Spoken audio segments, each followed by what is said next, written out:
Assalamu alaikum guys, hope so you're fine and your study is going well. Today's topic of the video is oral mucosa. Chapter number 1 है हमारे पास oral medicine का, ठीक है। तो restless book है ये 5th addition, ठीक है। तो इसमें से आज हम देखेंगे चैप्टर नंबर 1 ओरल म्यूकोसा जो है इसके इंपॉर्टेंट MCQs और SCQs जो कौन से बन सकते हैं, ठीक है। अगर इसको हम लोग प्रॉपर पॉइंट ऑफ व्यू से देखें तो इसमें से MCQs भी नहीं आते इतने और SCQ जो है वो नहीं आता, ठीक है, अकॉर्डिंग टू टॉस, ठीक है। लेकिन जो हमारे कॉलेज टेस्टिस हैं और जो हमें वैसे चीज़ों का पता होना चाहिए, ठीक है। तो इसलिए हमें ओरल म्यूकोसा में क्या क्या चीज़ें देखनी है वो हम देखते हैं, ठीक है। तो फर्स्ट ऑफ ऑल इसमें हमारे पास आ जाता है नॉर्मल ओरल म्यूकोसा, जो इसका स्ट्रक्चर आ जाता है, ठीक है। तो इसमें MCQs मोस्टली बन सकते हैं, ठीक है, और जो SCQ बनेंगी वो भी मैं आपको साथ बता दूँगी, ठीक है। तो इसमें जो हमारे पास बन सकता है कि जो बेसिक स्ट्रक्चर होता है ओरल म्यूकोसा का, ठीक है, उसका वो हमें देखना है कि लाइनिंग म्यूकोसा मेम्ब्रेन, जैसे कि हमारे पास वेजाइना या एसोफेगस होती है, तो विद इन द माउथ देखें तो वाइडर रेंज में एपिथेलियल थिकनेस होती है than that sees in the other mucosal sides, ठीक है। तो इसकी वेरिएशंस जो है वो आगे से डिपेंड करती हैं लार्जली डिफरेंस होता है डिग्री ऑफ केराटिनाइजेशन पे। ये MCQ की लाइन जो है वो इंपॉर्टेंट है, डिग्री ऑफ केराटिनाइजेशन, ठीक है, shown by the mucosa in different areas of the mouth, ठीक है। बाकी सारा आप पढ़ लीजिएगा, लेकिन ये जो चीज़ है इसमें ज़्यादा इंपॉर्टेंट थी, ठीक है। और जो डिजीज़ हो सकती हैं बहुत म्यूकस मेम्ब्रेन से एंड स्किन से में produce lesions in the mouth and mucus है, ये सिर्फ एक रीड आपने इन चीज़ों को देनी है, ठीक है। लेकिन ये जो टेबल है ये डेफिनेशन आपने अच्छे तरीके से प्रिपेयर करनी है कि epithelium covering the oral mucosa show wider variation in thickness and in its pattern of keratinization and mucous membrane at the other sides, ठीक है। तो ये जो टेबल है इसको आपने जरूर याद करना है, ठीक है। उसके बाद हमारे पास लेयर्स आ जाती हैं, लेयर्स का आपको पता होना चाहिए। एक हमारे पास कॉर्नियम या फिर हम लेमिना प्रोप्रिया कहते हैं, वो लेयर होती है, और एक एपिथेलियल की लेयर होती है हमारे पास, ठीक है। उसके बाद ये जो डायग्राम है इसकी उसको बस एक दफ़ा आप देख लीजिएगा, ठीक है, इम्पोर्टेंट नहीं है। उसके बाद हमारे पास आ जाता है कि जो कॉर्नियम है must be taken in account major changes appear within the epithelium. मेरे पास हमारे पास ओरल एपिथेलियम में जो चीज़ें इंपॉर्टेंट है वो क्या जाती है, इसमें से आपको SCQ भी आ सकता है, ठीक है। लाइक आपके अगर कॉलेज में टेस्ट कर रहे हैं, पेपर वगैरह, तो उनमें आपको जो है ये पूछा जा सकता है, ठीक है। तो उसमें हमारे पास ये जो आ जाता है इसका transit time, turn over time, ठीक है। ये वैसे आपसे डेफिनेशन पूछी जा सकती है, ये वैसे पूछा जा सकता है कि हमारी जो ह्यूमन स्किन है उसमें कितनी डेज के लिए होता है, जिंजाइवल में कितना है, बक्कल एपिथेलियम में कितना है। तो ये आपको MCQ की लाइंस अच्छे तरीके से पता होनी चाहिए, ठीक है। टर्नओवर, रेट ऑफ टर्नओवर जो है ये भी आपको पता होना चाहिए, ठीक है।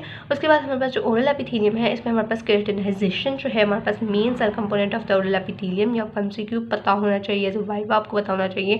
और इसके जो सेल्स आ जाते हैं melanocytes, Langerhans cells and Merkel cells, ठीक है। तो इनका आपको पता होना चाहिए, इनके फर्दर आगे से जो फंक्शंस है वो आपको पता होने चाहिए, ठीक है।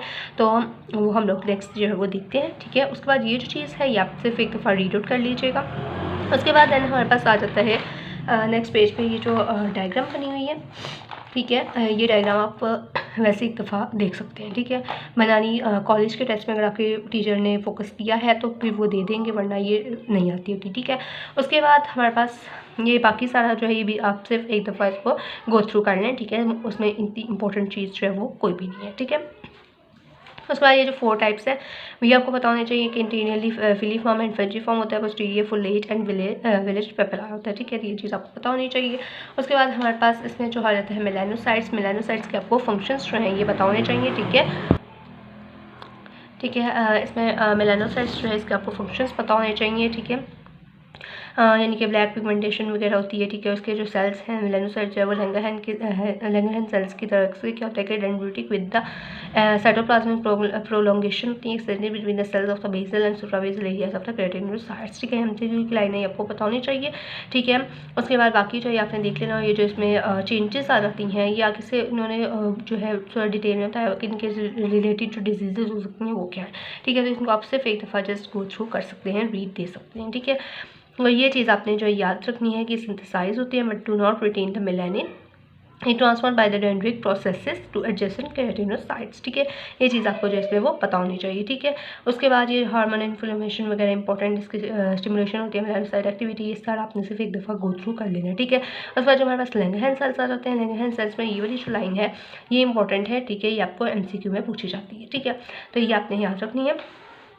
बाकी इसका अगर देखा जाए, ठीक है, तो इसके जो ये स्टार्ट वाले पॉइंट्स हैं, ठीक है, ये वाला, ठीक है, इम्यून सिस्टम से ही रिलेटेड लाइक माइक्रोफेजेस की तरह होते हैं बट नॉट लेकिन द एबिलिटी ऑफ फेगोसाइटोटिक एक्टिविटी, ठीक है। यानी कि सिर्फ आपने इसको जस्ट रीड आउट करना है। और केराटिनाइज एंड लैंगरहैंस सेल्स जो हैं हमारे वो प्ले करते हैं important role part in the surveillance of the epithelium बहुत secrete and respond to the immunological के इनका इम्यूनोलॉजिकल जो है वो सिस्टम इनका रोल होता है, ठीक है। ये चीज़ आपको बस इसकी पता होनी चाहिए, ठीक है।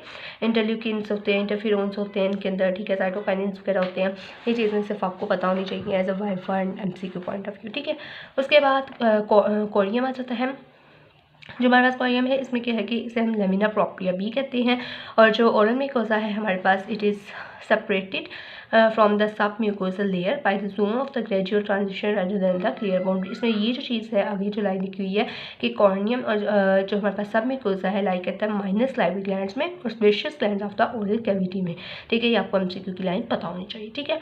उसके बाद बाकी सर आप रीड आउट करेंगे। इस पर जो हमारे पास फोर्डे स्पॉट है ये आपको एज आ वाइवा में पूछा जाता है कि क्या होता है, ठीक है। तो ये चीज़ आपको पता होनी चाहिए, ठीक है। उसके बाद हमारे पास बेसमेंट मेम्ब्रेन। बेसमेंट मेम्ब्रेन में आपने इसकी डेफिनेशन याद करनी है कि लाइक कहती है between the epithelium and corneum of the oral mucosa membrane in the complex multi layered structure the basement membrane, ठीक है। तो ये चीज़ आपको पता होनी चाहिए इसमें। उसके बाद लेमिना ल्यूसिडा होता है, इसमें लेमिना डेंसा होता है, ठीक है। इसके मेम्ब्रेन्स वगैरह आ जाती हैं, कोलेजन इसमें टाइफोइड होती है। तो इस तरह से आपने 2-3 लाइन इसकी बस याद रख लेनी है, ठीक है। जो मोस्ट इंपॉर्टेंट अगर SCQ आ जाता है हमारे पास वो आ जाते हैं functions of the oral mucosa, ठीक है। ये आपको अच्छे तरीके से पता होना चाहिए। इसमें हमारे पास ये याद रखना है कि ये बैरियर के तौर पे एक्ट करते हैं, सेंसरी इनर्वेशन होती है, इनका स्लाइवा में रोल होता है, ठीक है, मोस्ट इंपॉर्टेंट। उसके बाद सेंसरी इम्यूनोग्लोबिन्स होती हैं, ठीक है। इसमें जैसे कि IgA क्लास आ जाती है जो कि मोस्ट इंपॉर्टेंट है, ठीक है। और उसके बाद ये डिग्री ऑफ परमेबिलिटी इनकी होती है। उसके बाद ये बैरियर फंक्शन इनका मोस्ट इंपॉर्टेंट होता है, ठीक है। ये चीज़ आपको 4 पॉइंट्स इसके ये पता होने चाहिए। बाकी अगर आपके पास टाइम हो तो जस्ट ऐसे रीड आप ले सकते हैं इसको, ठीक है। उसके बाद wide range of micro organism may be present in the oral cavity as between a commensal relationship with the host बस एक दफ़ा आप देख लें। उसके बाद एजेंट्स आपसे वाइवा में पूछी जाती है, ठीक है।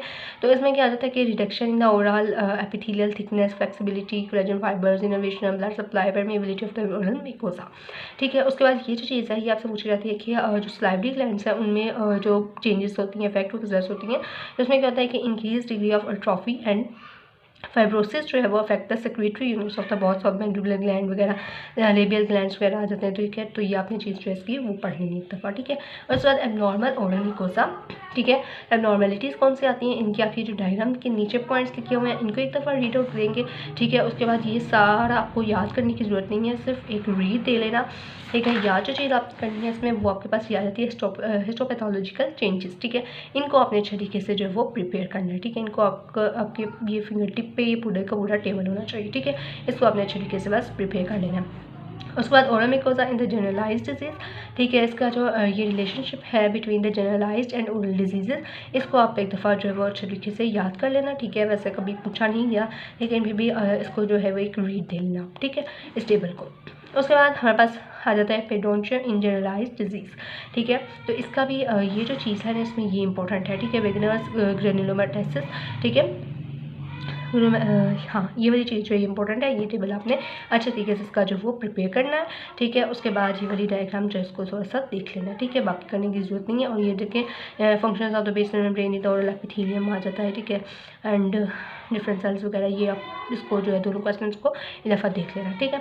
बाकी इसमें ये जो पूरा लिखा हुआ है ये सारे का सारा आपको लिखने की ज़रूरत जो है वो नहीं है। उसके बाद आपको लियन जो है इसकी डेफिनेशन पता होनी चाहिए, ठीक है। बुक में नहीं लिखी लेकिन आपको पता होना चाहिए, आगे लिखी है, ठीक है। नेक्स्ट चैप्टर में हम करेंगे इसको, और नेक्स्ट चैप्टर जो है वो मैं आपको नेक्स्ट वीडियो में बताऊंगी, वो थोड़ा इंपॉर्टेंट है, उसको थोड़ा मैं डिटेल में आपको जो है वो गाइड करूँगी कि इसमें से कौन कौन सी चीज़ें आपने करनी है। लेकिन इसमें से जो है वो इतना इंपॉर्टेंट कुछ भी नहीं था, बस इसके फंक्शंस जो हैं वो इंपॉर्टेंट थे, वो आपने अच्छे से प्रिपेयर करने हैं। और बाकी जो आपको मेन टेबल बताया है वो बहुत इंपॉर्टेंट है, और ये जो लाइन्स अंडरलाइन करवाई हैं इनको एक दफ़ा आप ज़रूर गो थ्रू कर लीजिएगा, ठीक है। वीडियो अच्छी लगे तो ज़रूर लाइक शेयर से स्टार्ट कीजिएगा। थैंक यू सो मच, अल्लाह हाफ़िज़।